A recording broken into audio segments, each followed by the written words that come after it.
माजलगाव तालुक्यातील नेत्रोडजवळ कार, दुचाकी आणि बैलगाडीचा भीषण अपघात झाल्याची घटना घडली आहे.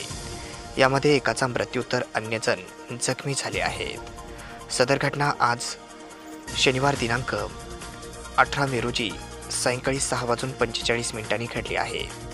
यामध्ये वाहनांचे मोठ्या प्रमाणात नुकसान झाले असून एक व्यक्ती ठार आहे. बेडपरळी महामार्गावर नेत्रोडजवळ सदर अपघात घडला असून 6:45 आज सायंकाळी घडला आहे. यामध्ये बैलगाडी, दुचाकीस्वार तसेच 4 व्हीलर गाडी या तिघांमध्ये हा अपघात झाला असून यामध्ये एक जण जागीच ठार झाल्याचे सांगण्यात आले व अन्य काही जण गंभीररित्या जखमी आहेत. प्राथमिक माहितीनुसार एक जण जाग्यामध्येच ठार झाला आहे. यावेळी तात्काळ नागरिकांनी घटनास्थळीच दाखल होऊन तात्काळ काहींना उपचारासाठी रुग्णालयामध्ये हलवले आहे. MH25 AS 8760 या क्रमांकाची कार होती. हिच्या समोरील भागाचे मोठ्या प्रमाणात नुकसान झाले आहे.